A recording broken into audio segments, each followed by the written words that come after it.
안녕하십니까. 벙어리들이요? 말을 해야죠. 안녕하십니까? 네. 가천대 약술, 논술 수업하는 거죠? 네. 여기서 이제 문과, 인문 쪽 손 들어주세요. 둘, 셋. 그리고 자연. 네. 뭐냐면, 아시다시피 인문형하고 자연하고 문제가 좀 다르다. 그러기 때문에, 그러니까 문항수도 좀 다르고요. 아무래도 이제 자연계 같은 경우에는 수학이 중요하겠고, 그리고 인문계 같은 경우에는 이제 국어가 더 중요하고, 그러니까 문항수 출제되는 걸 보면은 총 몇 문제 출제된대요? 15문제. 그쵸? 15문제고, 문과, 인문계 같은 경우에는 국어가 몇 개? 네, 국어가 9개, 그리고 수학이 6개, 그리고 자연계열은 반대로.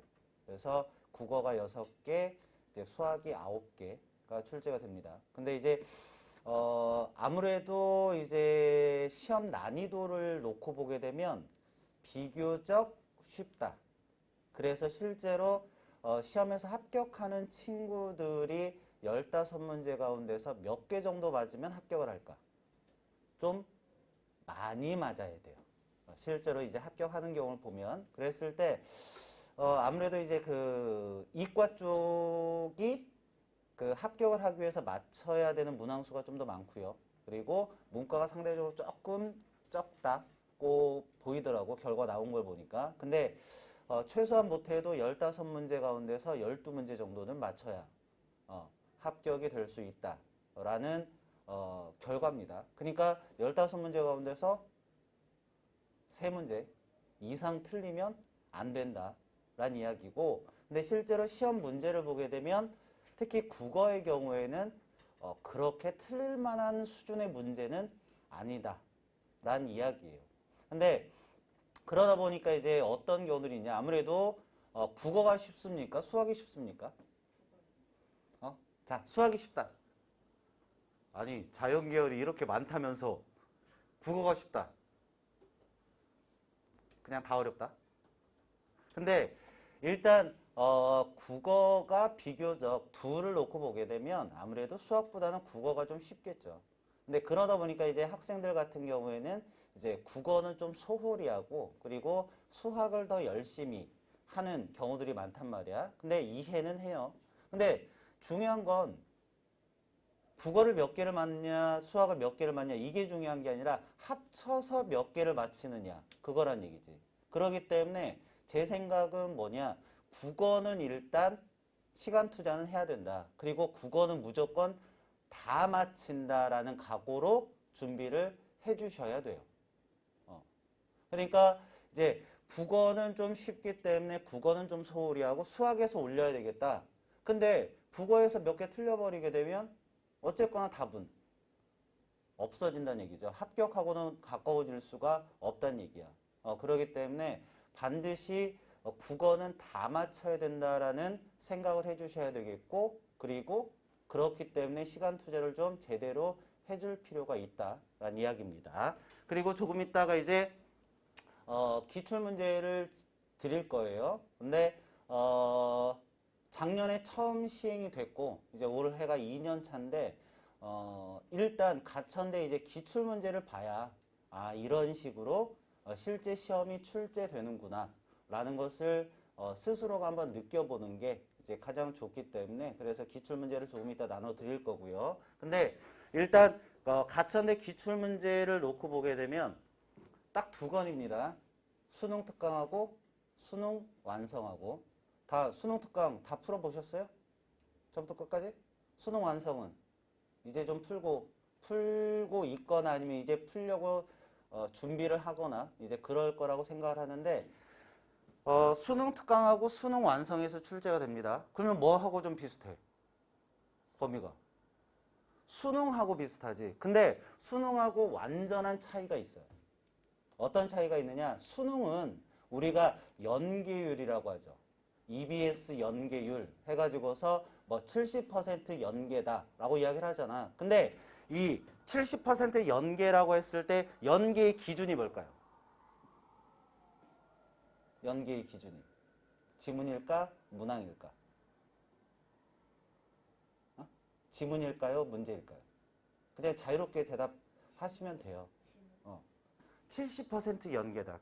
내가 답 틀렸다고 구박 안 해. 그리고 저는 개인적으로 혼자 떠드는 수업 되게 싫어합니다. 대답하셔야 됩니다. 알겠습니까? 어쭈? 알겠습니까? 네. 위에 딱 서 있잖아. 근데 혼자서 떠들잖아요. 되게 외로워. 수업 시간에 외로움 느끼려고 수업하는 거 아니잖아. 주고 받아야지. 그리고 저는 이제 개인적으로 온라인보다 오프라인을 더 좋아하는데 그 이유가 오프라인은 바로바로 소통이 되잖아. 근데 소통이 되려면은 여러분들도 말을 해야 되고, 나도 말을 해야 되고 한다는 이야기죠. 그렇기 때문에 대답 잘 해주셔야 돼요. 알겠죠? 그리고 제가 예를 들어서 수업을 여기만 하는 게 아니겠지. 여기저기 한단 말이야. 그랬을 때 나는 인간이야. 인간이기 때문에 내 능력은 1에서 예를 들어서 1에서 10까지 다양하다는 얘기지. 그러니까 예를 들어서 어느 학원을 가든지 난 똑같이 수업 안 해요. 학원마다 수업이 달라. 근데 뭐 때문에 달라지냐? 학생들 반응 때문에 달라지는 거죠. 예를 들어서 수업하러 갔는데 학생들이 반응이 없어. 그럼 나는 그냥 내가 하려고 했던 것만 하고 가면 되는 거야. 그래도 난 할 일을 다 한 거니까. 근데 학생들이 적극적으로 반응을 하고 막 한다. 그러면은 하나 가르치러 가서 2개, 3개 가르쳐주고 오는 거지. 그러니까 나의 그 잠재된 능력을 끌어내는 거는 내가 아니라 여러분들의 반응이다. 라는 것을 좀 기억을 해주시면 좋습니다. 알겠습니까? 자, 일단 기출 왔으니까 한번 받아보세요. 3개. 4개. 2, 3, 5개.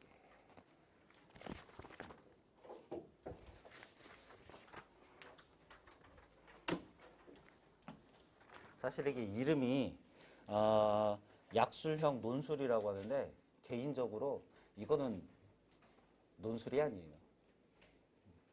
논술이라는 것은 글을 쓰라는 얘기잖아. 근데 실제 시험을 보게 되면 국어 같은 경우에는 논술 시험이 아니라 그냥 서술형 주관식 서술형 문제입니다. 그러니까 여러분들 그 내신할 때 주관식 나오지? 서술형 문제 나오지? 네. 대략 몇 자 정도 써? 막 몇백 자 쓰나? 아니지. 뭐 문장 하나 쓰거나. 그렇죠. 결국 가천대 약술 논술은 그 정도 수준. 또는 그냥 단어를 쓰는 이제 그러한 형태들이 더 많습니다. 자, 그다음에 다시 이제 정리를 해드리면, 그러니까 그 수능 같은 경우에는 EBS 연계율이라고 할 때 솔직히 딱 보면은 지문이 아니고요, 네, 문항입니다. 문항. 그러니까 무슨 얘기냐면 독서 지문 있죠. 독서 지문이 그대로 나오는 경우는 없다는 얘기지. 그러니까 수능 특강에 실려 있는 그 지문이 수능에서 나오진 않아요. 대신에 뭐냐면 수능 특강에서 예를 들어서 양자역학을 다룬 지문이다. 그러면 수능에서 양자역학을 다룬 다른 지문을 제출해주는 이제 그러한 형태가 되는 거고요. 그나마 이제 지문상에서 연계율이라고 하게 되면 문학이죠. 문학 같은 경우에는 왜 작품을 바꿀 수가 없잖아. 현대시를 내 마음대로 바꿀 수는 없죠. 그렇기 때문에 지문 자체가 연계가 되는 것은 아무래도 문학인데, 문학 같은 경우에도 수능 같은 경우는 뭐냐면 예를 들어서 소설 같은 경우에는 지문 길죠. 지문 길기 때문에 예를 들어서 작품 제목은 같은데 다른 부분을 출제를 하는 거예요. 수능에서는. 그 작품이지만 지문은 다르게. 아니면 뭐냐면 예를 들어서 지문이 수특에서 이렇게 있다라고 하게 되면, 특히 소설 같은 경우 수특 문제 풀다 보면 뭐가 있냐? 중략 있지. 왜? 길다 보니까 다양한 내용 다루려도 보니까 앞부분 놓고 중략 놓고 뒷부분 놓고 하잖아요. 그러면 뭐냐면 수능 같은 경우에는 앞부분만 놓고 이 앞을 출제를 하는 거예요. 지문을. 전체를 출제하는 것이 아니라. 그런데 가천대 논술 기출을 분석을 해보면 네, 제가 자신 있게 얘기할 수 있는 거 100%입니다. 연계율이. 무슨 얘기냐? 지문이 똑같이 나와요. 그러니까 쉽게 얘기하면 수능 특강하고 수능 완성하고 연락에 반복하지. 네, 그럼 틀릴 일이 없습니다. 틀릴 일이. 그리고 또 한 가지 뭐냐면 지문도 그대로 내요. 대신에 뭐냐? 한 가지 좋은 점은 있어. 수능 특강 문제 풀다 보면 비문학, 특히 독서 같은 경우 지문 길이 어때? 좀 길죠. 실제 가천대 논술에서는요, 부분을 자르는 거야. 그러니까 오히려 수능 특강보다도 지문의 길이가 더 짧아지는 이제 그런 경우예요. 근데 그렇다고 해서 지문을 바꾸냐? 안 바꿔. 안 바꾸고 그대로 출제를 하는 경우들이 있어요. 근데 이제 수능 특강하고 수능 완성하고 특징이 있는데 그게 뭐냐면 특히 국어 같은 경우에는 완전히 바뀐다 해마다. 그러니까 작년 수능 특강하고 올해 수능 특강은 완전히 달라요.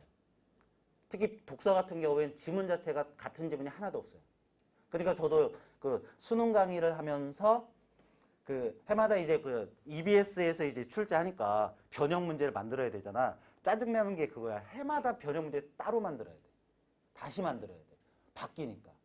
그러니까 무슨 얘기냐면 가천대 논술 같은 경우에도 똑같죠. 그러니까 작년은 그냥 이런 식으로 출제됐구나를 파악을 하면 되는 거고, 그리고 올해 시험을 위한 대비는 올해 거 수능 특강과 수능 완성. 그거를 완벽하게 이제 분석을 좀 해놓고 파악을 해줘야 된다라는 이야기. 알겠습니까? 자, 그 다음에 이제 문제가 출제되는 걸 보게 되면 이제 국어잖아요. 국어 같은 경우에는 파트를 보게 되면 독서가 있죠? 그리고 문학이 있고요. 그리고 화작, 그리고 언매 있단 말이야. 그러면은 혹시 화작 선택하는 사람? 언매. 네. 일단 독서하고 문학의 경우에는 문과, 이과 모두 다 출제가 됩니다. 그리고 출제 비중으로 놓고 보게 되면 독서가 좀 더 비중이 높습니다. 독서 비중이 좀 더 높고요. 그리고 화작하고 언매인데 화작은 문과 한 문제, 이과 한 문제, 한 문제씩 다 돼요. 근데 얘에서 차이가 좀 나요. 언매. 그러니까 언매 파트에서 언매에서 매체를 낼까 언어를 낼까? 그렇지, 언어를 내. 그럼 언어가 뭐야? 문법이야. 그래서 뭐냐면 특히 인문 계열 같은 경우에는 문법을 한 문제씩 출제를 합니다. 그러니까 문법 같은 경우에는 어쨌거나 암기를 좀 해줘야 될 부분이 되겠지. 그러니까 아까 문과 손 들어봐. 문과 했을 때 우리가 학교에서 그거 배웠어요. 의문론. 그래서 의문의 변동, 뭐 된소리 대기, 뭐 그다음 뭐 니은 첨가, 뭐 그런 것들 있잖아요. 그거를 출제를 했던 거예요. 그래서 이제 그런 차이점이 좀 있게 되고, 어쨌거나 출제되는 것을 보게 되면 독서, 그리고 문학, 화작, 언매 이렇게 출제를 하고, 그 다음에 문과는 9문제 출제하고 이과는 6문제 출제를 하잖아요. 그랬을 때 뭐냐면 이과 같은 경우에는 독서 셋, 그리고 문학 둘, 화작 하나, 언매 없이. 그러니까 6문제가 되는 거죠. 그 다음에 문과 같은 경우에는 언매 하나 내고요. 화작 하나 내고요. 그럼 이제 7개 남았지. 그랬을 때 독서가 4개 내고요. 문학이 3개를 내요. 그러니까 이제 문항수가 딱 떨어지지. 그리고 이걸 놓고 보니까 이과 같은 경우에는 어쨌거나 6문제가 출제됐을 때 독서가 반이다 라는 얘기고요. 그리고 문과 같은 경우에는 반은 아니지만 그래도 문항수로 따졌을 때 독서 문항이 가장 좀 많이 출제된다 라는 이제 특징이 되겠습니다. 알겠습니까? 그래서 이제 이런 식으로 이제 시험이 출제가 된 거고요. 그리고 이제 기출문제를 한번 이제 보도록 할 건데, 기출문제를 쭉 보게 되면 이런 식으로 접근을 하면 되는구나가 좀 나오게 되고요. 그리고 약식 논술 국어의 경우에는 문제를 풀 때 문제를 먼저 봐야 될까? 지문을 먼저 봐야 될까? 수능 준비할 때는 어떻게 해? 그치, 지문 먼저 보지. 왜? 지문 하나에다가 문제도 많으니까 어차피 문제 봐봤자 뭔 말인지도 모르겠고, 그러니까 이제 지문부터 보잖아요. 근데 약식 논술은 아닙니다. 문제부터 봐야 됩니다. 왜냐? 한 지문에 2문제가 나오는 경우도 있지만 한 지문에 1문제짜리가 제일 많단 말이야. 그리고 실제 이제 시험을 보게 되면 약술 논술이잖아. 서술형 주관식이기 때문에 지문 전체를 보는 게 아니에요. 지문 전체를 보는 것이 아니라 수능은 지문 전체 봐야지. 하지만 약술형 논술 같은 경우에는 문제에서 요구하는 것만 지문에서 찾으면 끝나. 그래서 수능보다 약술형 논술이 훨씬 쉽다라고 말씀을 드리는 거예요. 오케이? 자, 그러면 자, 기출문제 받았잖아요. 기출문제는 어차피 기출이기 때문에 여러분들에게 따로 풀 시간은 안 드리고 이렇게 출제되는구나를 여러분들이 이제 느껴보시면 되고 그러면은 이제 올해 어떤 식으로 공부를 해야 되겠구나가 방향이 잡힐 거란 얘기지. 알겠습니까?